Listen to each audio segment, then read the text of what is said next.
Olá, seja muito bem-vindo ao MMTV. Este sim é o programa oficial da BCCMM, é o programa do cavalo da melhor marcha do Brasil. E vamos falar hoje de pelagens, de reprodução e também de criador da raça. Dá só uma olhada no que vem por aí. Você vai conhecer tudo sobre a seleção genética dos machadores do Aras Mactri. Especialista explica as possíveis alterações nas pelagens durante a vida dos equinos. Entenda a manipulação do material genético dos garanhões durante a estação de monta. Quem sou eu, machador? Vamos conhecer a funcionária da BCCMM que trabalha junto com a inspeção técnica na raça. E tem ainda as reportagens mais assistidas do mês de setembro e também as informações do CBM de marcha batida. Tudo isso é agora no MMTV.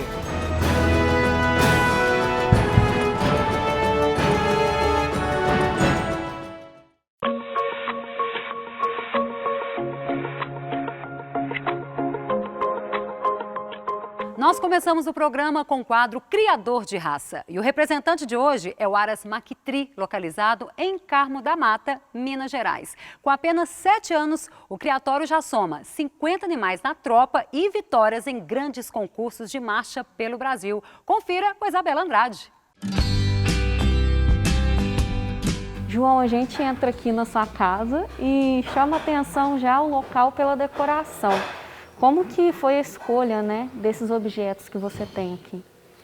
Eu agradeço muito a Marina Maciel, que foi a arquiteta quem fez todo o planejamento, o projeto aqui do Aras, que começou a partir de uma revitalização de uma granja.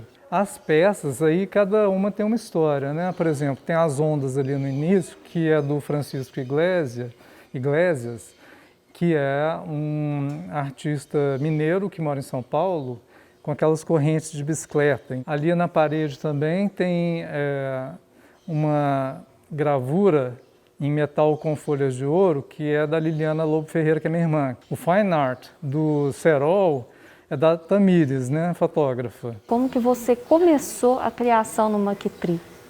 Eu devo muito ao Mário Lúcio Borges, porque ele é meu colega de infância e está ativo na raça há muitos anos. Então, o Mário Lúcio foi quem me introduziu para os maiores criadores da raça. Mactri, de onde vem esse nome? No primeiro reinado, Dom Pedro I, que sempre apoiou muito a raça, e foi uma homenagem a ele, ele tinha aquela história toda com a Domitila, né, a Marquesa de Santos, entre outras várias, e ele tinha um apelido do órgão sexual dele que era máquina triforme. Eu fiquei assim achando interessante fazer essa conjunção máquina triforme e Mactri. Então daí que vem o nome, que remete a tríplice apoio e a virilidade também. Tanto que o Mactri, aquela letrinha Mactri, é da época do Império, que a Katia Ney, que fez a logo, se dedicou a descobrir essa letra, que é difícil de arranjar esse caractere. Vou mostrar um pouquinho das baias. Elas têm uma entrada aqui, ó, que você pode colocar diretamente a ração por aqui, né, no coxo. Aqui também tem esse saco de feno, que é uma tese da Maiara, de mestrado, onde o animal vai puxando aos poucos, então melhora a digestão e aumenta o aproveitamento, né? Aqui já é uma estrutura mais para alfafa. Essa comunicação entre baias também é importante, porque eles sempre são animais que socializam, né? E a boa iluminação, a boa circulação de ar fazem parte do bem-estar animal.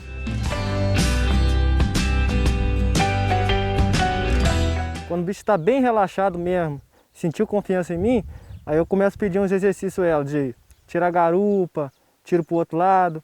Aí quando ela está fazendo bem aquele exercício, eu torno pôr no passo de novo, porque para mim o passo é muito importante. Aí eu vou, toco ela na marcha, paro, boto no passo de novo, torno tocar na marcha de novo. E por aí, conforme o bicho for crescendo, aí eu vou pedindo outros exercícios. Primeiro eu monto, saio direto na rédea livre. Durante uns 10 minutos, depois eu já reúno um pouco mais a rédea, buscando a descontração do maxilar e a cedência da nuca. Aí ao longo do percurso, eu faço uma rédea direta de oposição, soltando as espadas, e uma rédea direta de abertura, soltando um pouco dos posteriores. O exercício na piscina, que no caso é adaptado para o açude, é importante para exercitar o cavalo sem atrito. João, conta pra gente o que nos aguarda atrás dessa porta de segurança. Temos alguns prêmios aqui ao escritório do Aras, vamos entrar. Então tem alguns prêmios memoráveis, por exemplo, a primeira pista que nós entramos com a Ayla Mactri, ela foi campeã Potra Mirim em Varginha, né? E a primeira rampa que nós subimos foi com a Ayla também, primeiro prêmio no ano passado na Nacional, além de vários outros prêmios com vários outros animais, mas esses foram os que mais marcaram porque foram os primeiros. Você tem preferência em sangue, em linhagem? Eu acho que a linhagem é importante no direcionamento do cruzamento, mas a individualidade do animal é que conta mais, na minha opinião. Eu também não sou purista e também a raça nem tem isso, sabe? Assim, é uma raça nova. Então eu gosto mais de Favacho com JB, é o que mais deu certo aqui. João, vamos conhecer um pouquinho da sua tropa então? Bora! Essa é a Fama Mactri, filha do Iate de Alcateia, na Blitz Mactri. A Blitz é machadeira genuína, filha do Zidane da Pau Grande, na Única Café. E ela tem apresentado uma progênie com várias coberturas diferentes, excelentes. Essa é Elite Mactri, Épico Capim Fino, na Ayla Mactri, que é a primeira do ranking hoje. Esse frentão do Épico dá para ver, né? É bem característico, que ele passa isso muito mesmo, muito machadeira. Puxou a mãe na atitude, então ela é muito competitiva. Esse é o Serol Mactri, é filho do Teorema da Morada Nova, de uma filha do Favacho Único, a Nordeste Havana. Ele já conseguiu alguns campeonatos, tanto puxado quanto montado, ficou em segundo em morfologia no ano passado na Nacional, mas na pista a gente achou melhor tirar porque ele já tinha passado o momento. Aí, nesse ano, no CBM, ou no ano que vem na Nacional, a gente espera melhores resultados. O prazer é fundamental e o amor pela raça. Por outro lado, também é importante o lado da gestão. Então, calcular sempre o custo cavalo ano, a gestão, né? A mão de obra, ter um coach de qualidade, direcionamento dos animais, calcular o índice de aproveitamento dos garanhões, tudo isso é importante para que se tenha um criatório de ponta.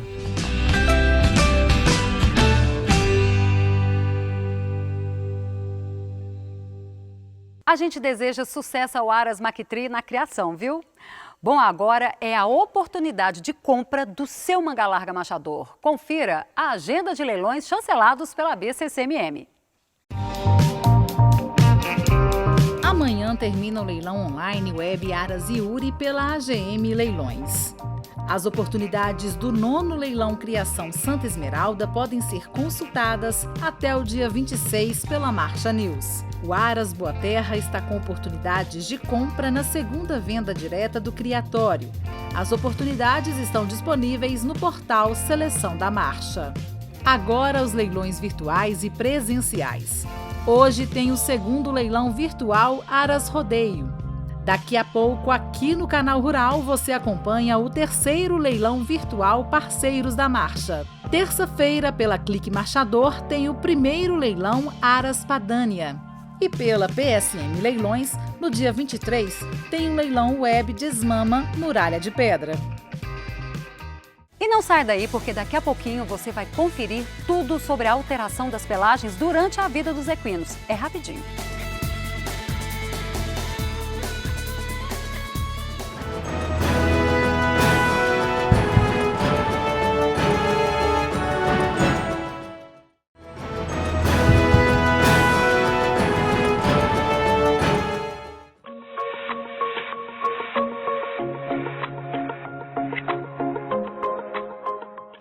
volta com o programa oficial da nossa raça. E vem cá, você sabia que existem 59 variações de pelagens registradas na BCCMM? Pois é, e algumas delas sofrem tantas alterações durante a vida dos equinos que chegam a enganar até criador experiente da raça, viu? Veja na reportagem com a Carla Sena.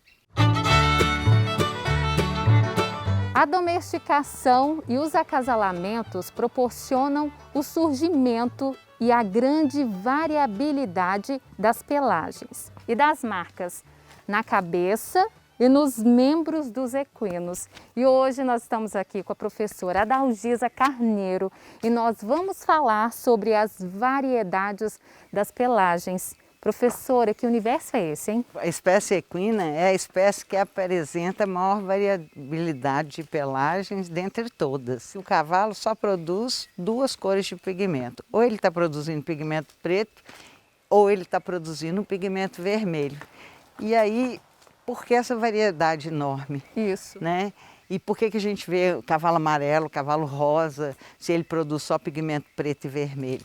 Isso acontece por causa do modo de ação desses outros genes que estão no genótipo dele, que vão manifestar no fenótipo.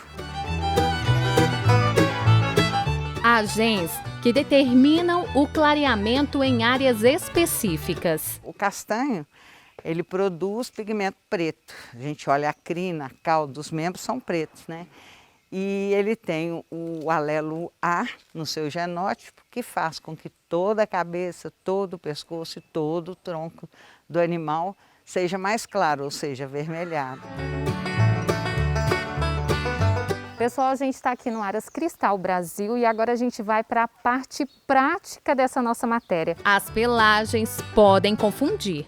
Então aqui nós já temos, né, um exemplo bacana sobre a alteração da pelagem, né, Adalgisa? A gente tem uma potrinha nascida ontem, né? E a gente já pode identificar aqui como ela será no futuro, né? Então, o momento de fazer a resenha do animal é logo depois que nasce. Se puder fazer hoje, muito pouca coisa vai mudar depois de adulto de uma potrinha dessa. Mas tem que fazer correta, né? Aí eu sempre olho a mãe eu não tenho dúvida, ela é pampa de preta mal tinta. Por que eu falo isso? A cabeça dela é bem pretinha, ela tem as malhas brancas que caracterizam o pampa e tem uma área meio amarelada ali na região do flanco, que vai caracterizar que a distribuição do pigmento nesse animal não está sendo feito de forma uniforme. Na cabeça está tudo preto, e por que ele não está? É esse gene que ela tem no genótipo dela que faz com que o pigmento não seja distribuído de forma uniforme. E a potrinha, que definição terá? A potrinha vai ser igual à mãe. Ela também vai ser preta mal tinta pampa. Essa fêmea, né, vai ficar a pelagem idêntica da mãe. A pelagem tordilha, para você, é fácil de identificar? Vamos a algumas informações. O animal tordilho, ele nasce de qualquer pelagem. Se ele, e o gene do tordilho, ele é epistático. Ele sempre manifesta seu modo de ação.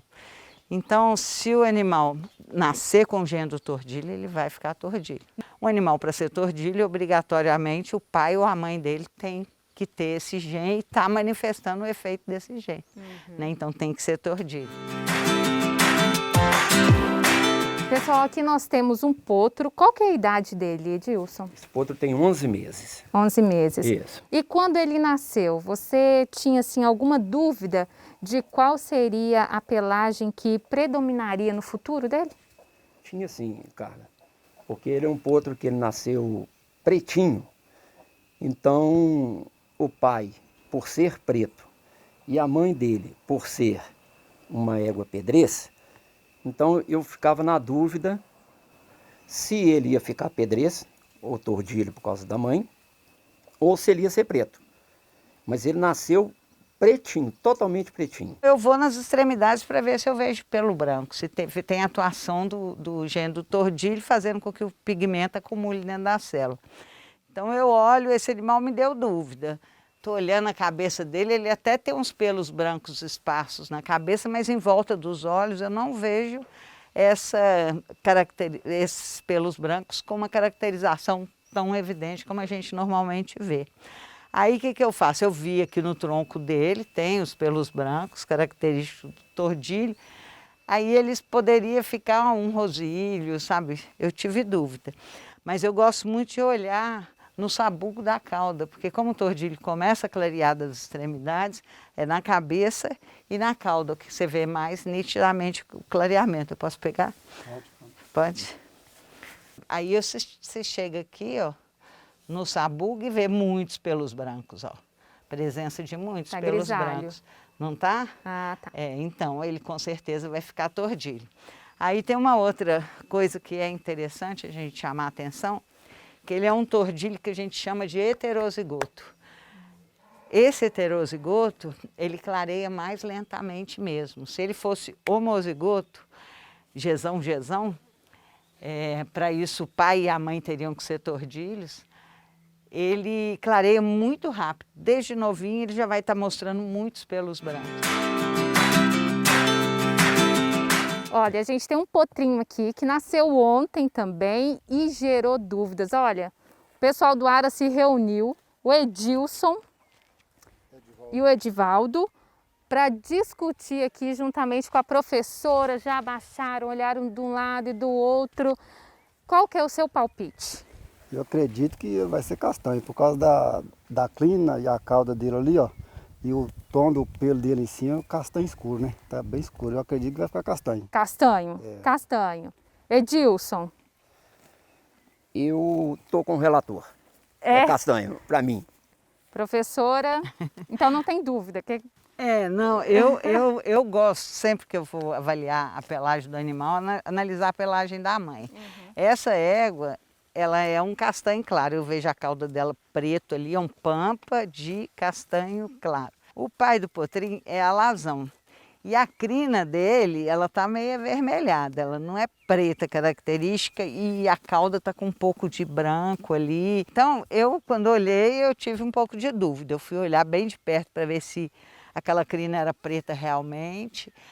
E vi aqueles pelos claros ali, fiquei na dúvida. E quando eu olhei o membro dele, que não é calçado por trás, eu vi pelo preto, tá vendo? Então, ele produz pigmento preto. Se eu não tivesse visto aquilo ali, eu ia ficar na dúvida se não ia ficar alazão esse animal. Mas aquele membro dele que não tem calçamento, olhando por trás, olha lá, ó, cheio de pelo preto ali atrás, tá vendo? Vai ser um castanho claro, como o dela, porque tem muito pelo claro ali na cauda. Isso é característico do castanho claro. A canela não é nitidamente escura, que é característico do castanho claro. Esse caso aqui é um caso interessante, porque esse animal aqui é preto, a cabeça toda preta, como eu já falei, a forma da gente diferenciar um animal preto de um castanho-pinhão é avaliando a cabeça. Aquele de trás, ele mostra que tem o gene AT que clareia em volta dos olhos, no focinho, tá vendo que ele tem pelos mais claros em volta dos olhos e no focinho? E esse aqui já tem um predomínio de pelo preto na cabeça. Então, é essa característica que diferencia os dois, mostrando que aquele ali vai ser muito parecido com o pai. Um castanho muito fechado, castanho-pinhão. E esse aqui, quando ele ficar preto, ele vai ficar todo pretinho, bem uniforme, com a cabeça toda preta, como dá para ver aí. Fico alerta sobre acasalamentos entre pelagens com gen de diluição. Eu aconselho não fazer acasalamento entre animais que têm o gene de diluição. Pelagens que têm o gene de diluição. Que pelagens são essas? O baio e o alazão amarillo. São as duas, não tem outra. Por quê? Porque quando você acasala esses animais que têm o gene de diluição, você pode chegar no pseudo-albino muito rapidamente, o animal que nem dá registro. Então, se a pessoa gosta do alazão amarillo e quer criar animais com essa pelagem, acasala o alazão amarillo com o alazão, porque ele nunca vai nascer o pseudo-albino e tem 50% de chance de nascer o alazão amarillo. E o baio também, procurar não fechar baio com baio, porque vai aumentando a frequência do gene de diluição e você pode ter o nascimento de animais pseudo-albino. Ficou com alguma dúvida ou quer esclarecimento sobre esse assunto? Grave um vídeo e mande pra gente, que vamos responder o seu questionamento.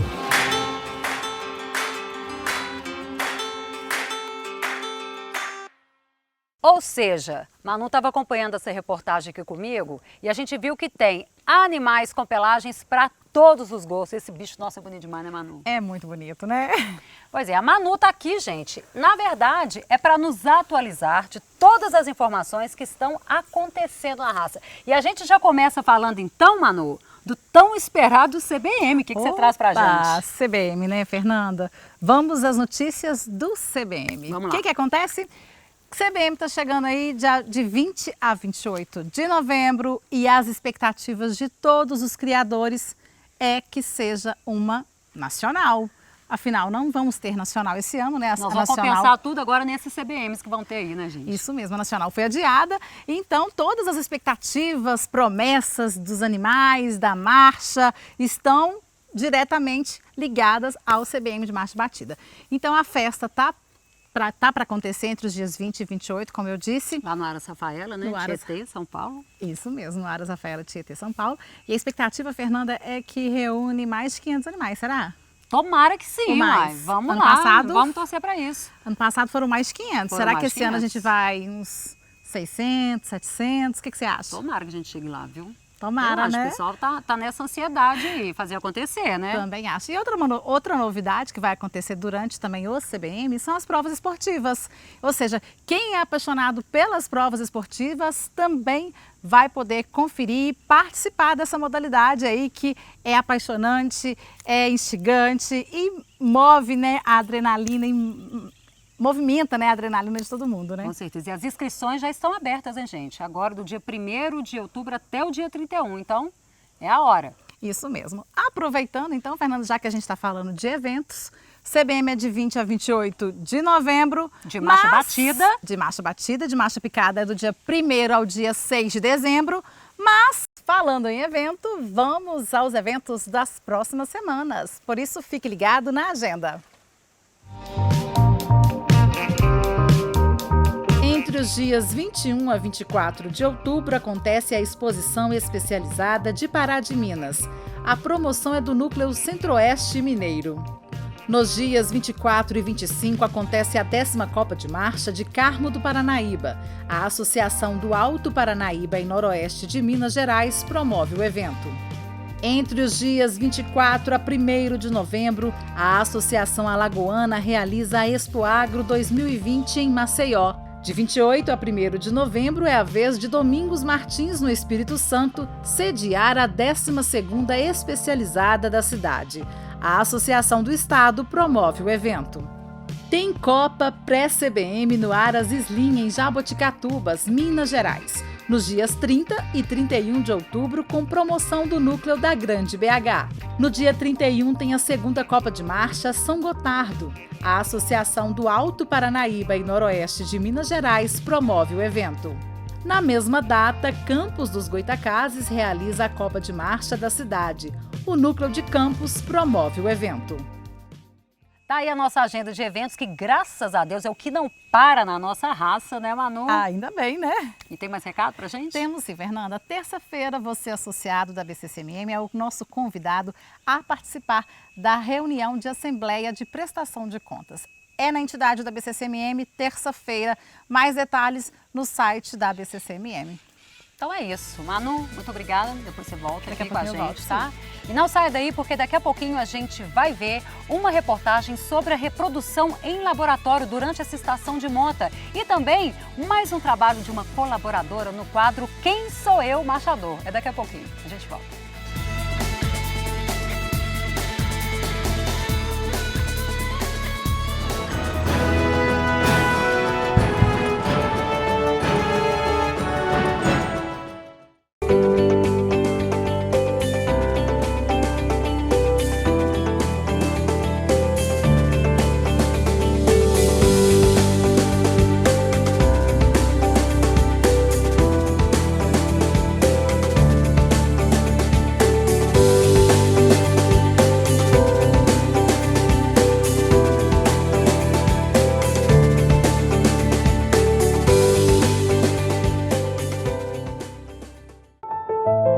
raça, uma paixão, uma história.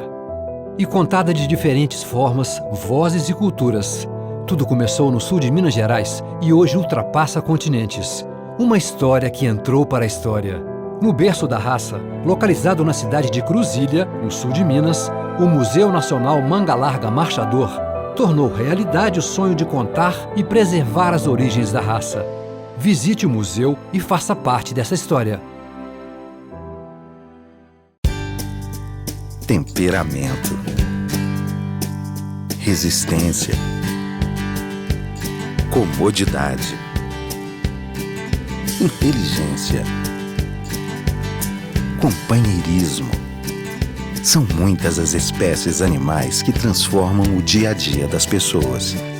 Mas foi com o cavalo que o homem escreveu a história. Guabi Equinos, o jeito certo de nutrir sua paixão.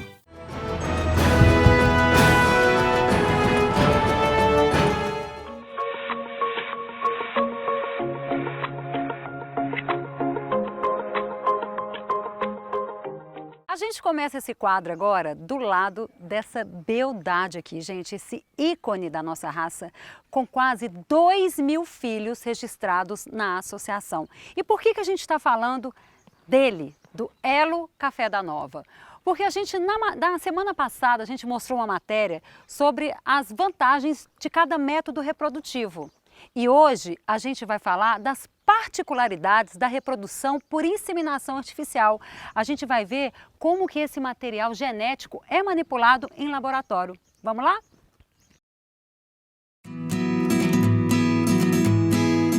Após acompanharmos a coleta de sêmen, vamos descobrir o que acontece com esse material genético aqui no laboratório.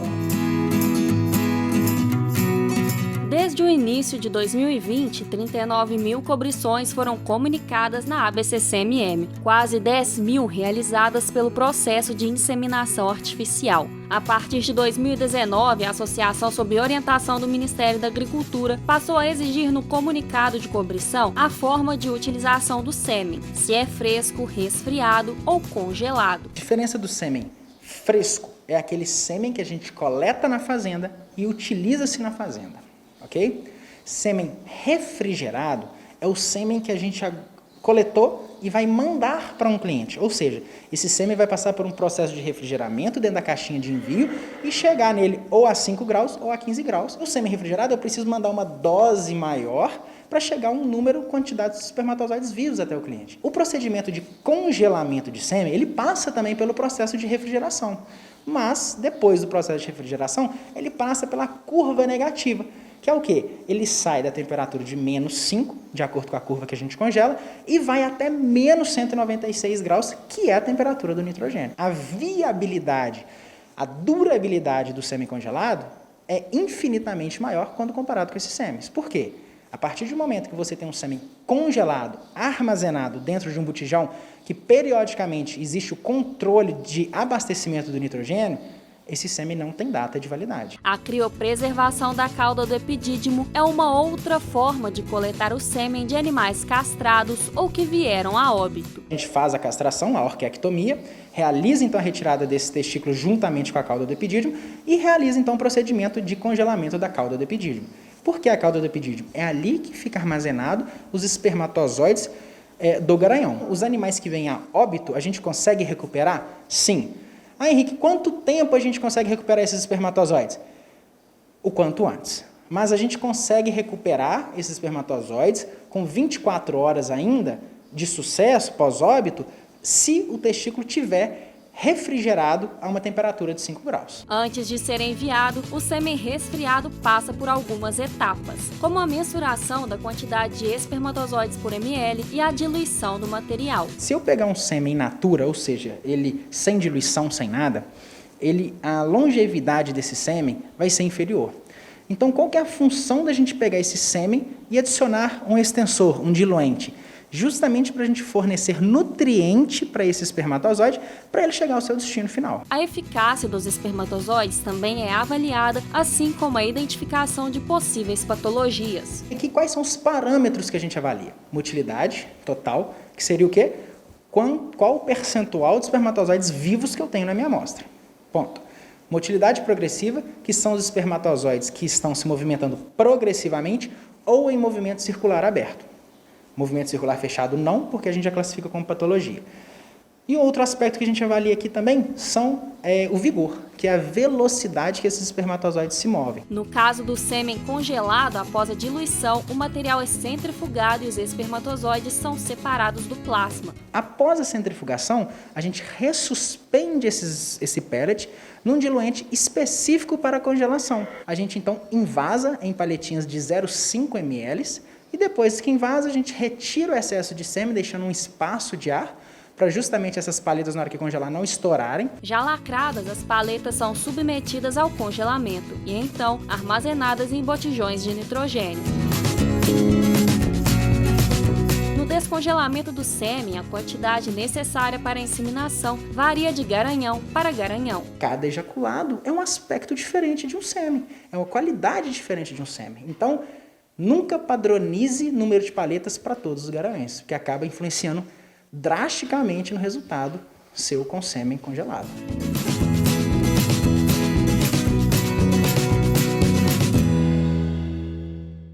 É bem interessante essa matéria mesmo, né, gente? Eu não quero sair daqui de perto dessa belezura, não. Olha só, a gente vai falar agora de uma reportagem que a gente começou com um quadro novo há 2 semanas, que é o quadro Quem Sou Eu, Machador. E o objetivo deste quadro é aproximar você de todos os funcionários que trabalham dentro da associação. Semana passada foi com a Zíbia Queiroz, a coordenadora do SRG, e esta semana, quem será? Vamos ver?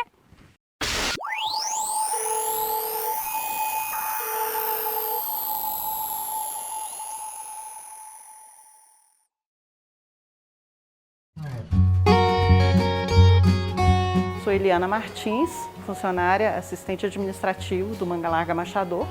Trabalho na inspetoria técnica, há 10 anos trabalho aqui na associação. O meu setor basicamente é o TAC, é o termo de ajuste de conduta. E trabalho também auxiliando as meninas e auxiliando também os técnicos, a área técnica. Eu trabalho diretamente com o Dr. Henrique de Melo Machado e o inspetor técnico Rodinei Botelho. Eu trabalho nos eventos de livro aberto, a gente faz as vistorias e esse trabalho, quando chega aqui na associação, eu entro com esses animais liberando para livro aberto.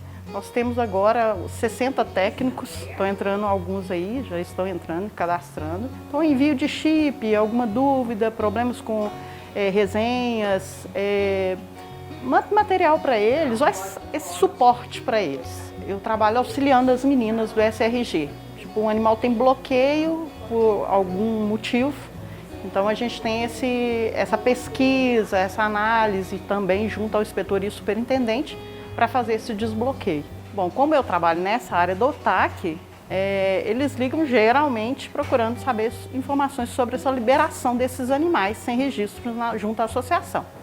Eles entram em contato, eu dou uma instrução quanto à inscrição, agendamentos, os eventos que vão estar acontecendo.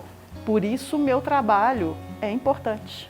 E valoriza muito o plantel, valoriza os animais, então é importante por isso, por causa desse resgate genético para o Manga Larga Machador. Gosto muito, amo o Manga Larga Machador. Nós estamos aqui para ajudar, para auxiliar, para prestar essa assistência ao criador mesmo. Pode contar comigo.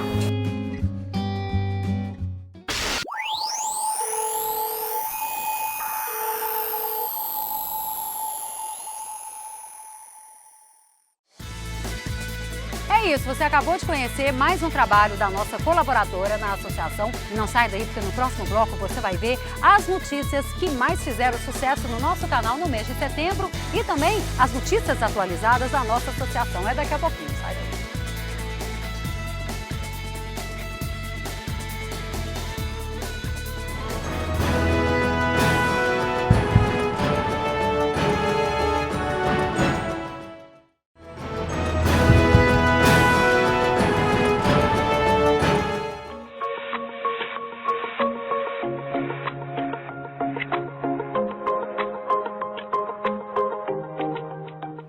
Estamos de volta e nesse cenário maravilhoso no programa oficial da nossa raça. E agora a gente vai exibir alguns trechos dos vídeos mais assistidos no nosso canal do YouTube do mês de setembro. Vamos a eles!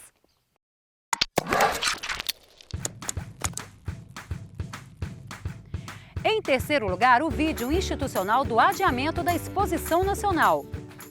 Agora somos uma família com 19 mil associados em todo o país. Temos que comemorar. Mas olha, o ano não acabou. Os nossos CBMs vêm aí, marcha batida e marcha picada. E já estamos trabalhando para que eles aconteçam com o mesmo sucesso de sempre. Em segundo lugar, a marcação cerrada no apresentador Albert de Oliveira do CTE Ponto da Marcha. Antes de entrar na categoria égua com FC Salsa, um aquecimento. Eu uso o método de círculo, né? Eu gosto sempre de soltar a paleta, soltar a garupa, a costela, a descontração da nuca, né? Sempre em círculo, porque esse exercício ajuda ainda mais o animal de marcha picada no equilíbrio dele, na fortalecimento aí dos músculos e do equilíbrio. Com a FC Salsa, ele levou o primeiro prêmio. A gente sempre está brigando na cabeceira entre as três éguas, isso é muito bom, né? Então assim, e cavalo é momento, né? Vai ter dia que vai ser campeão, vai ter dia que vai ser reservado, vai ter dia que vai ser... E a reportagem mais assistida também foi do quadro Marcação Cerrada, desta vez com o treinador e apresentador Tiago Costa. Marcação Cerrada, montado em Grandioso da Lenda. E o campeão cavalo jovem de marcha batida da 7ª exposição Inéditos de Divinópolis é Grandioso da Lenda. Filho de Tigrão Café em Bavária da Lenda. Só que o castanho da frente tem mão mais rolada, então a mão dele é mais bonita e traz aí, sem dúvida a ele, um gesto mais coordenado, uma estabilidade de ombro ainda melhor, uma estabilidade por trás ainda melhor. Cavalo hoje pra mim é tudo, eu vivo cavalo. Categoria seguinte, égua adulta, com Nata Sacapote, Tiago leva o título da marcha. A Nata, eu adquiri ela faz 6 meses, ela é minha mesmo. E eu tenho um carinho muito grande com ela, é uma égua muito boa, uma égua carinhosa, uma égua de temperamento excelente. Última categoria do dia, égua sênior. E o nosso Marcação Cerrada fecha os trabalhos do dia com chave de ouro. Tiago e a égua Lua Flávia faturam mais um título no andamento. A Lua é uma égua já consagrada, né? Uma égua que já ganhou, é uma excelente égua também. E como se diz, graças a Deus foi para lá, para a gente treinar lá. Ela veio de outro lugar, então, assim, para adaptar é um pouco difícil, mas graças a Deus deu tudo certinho, conseguimos adaptar, conseguimos fazer um bom trabalho e trazer aqui e mostrar o resultado que foi.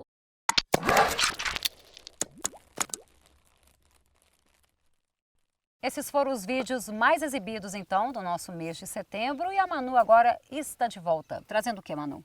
Para encerrar o programa junto com você, né, Fernanda? É isso. Pois é.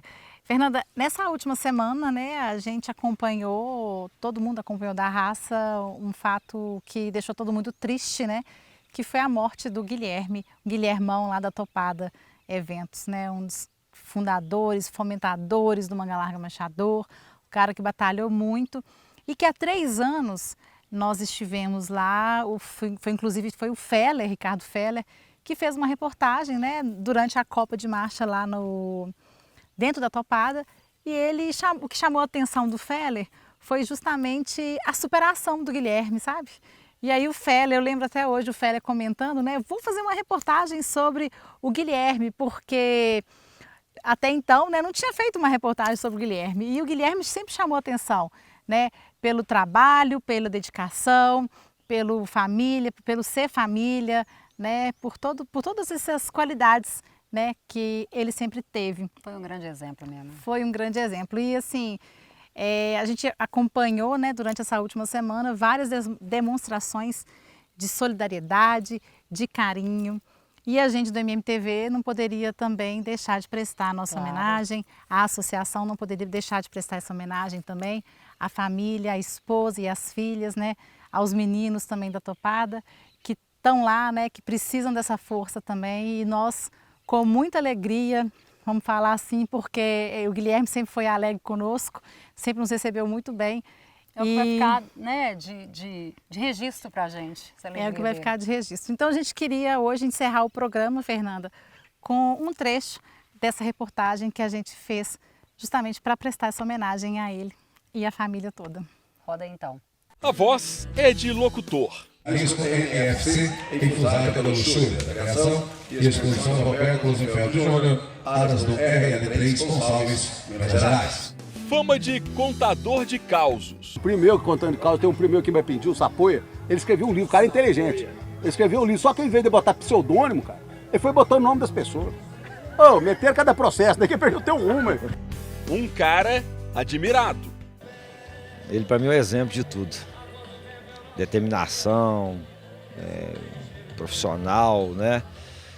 Cara que herdou uma propriedade do pai, muito jovem ainda, e transformou no que nós estamos vendo aqui, né? E nada para ele é impossível. Então, ele é uma pessoa, eu brinco muito com ele, porque eu gosto muito dele, embora ele tenha o lado dele de ranzinza, né? Mas ele é uma pessoa que motiva a gente continuar e gostar de tudo que a gente faz. Para quebrar o jeitão ranzinza, o carinho da família vai bem. Ele é uma coisa muito importante, né? A nossa estrutura toda é a família. Empresário da hotelaria, do café, do Manga Larga Marchador.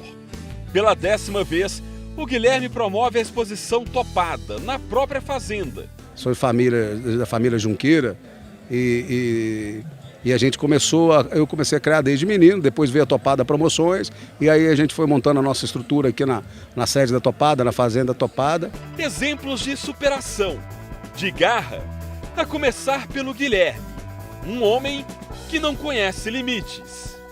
Existe limite quando a cabeça dele é limitada, né? Porque se a pessoa tiver uma cabeça boa, tranquila, não existe limite, não. Acreditando em Deus, tendo fé e força, não existe limite para nada, né?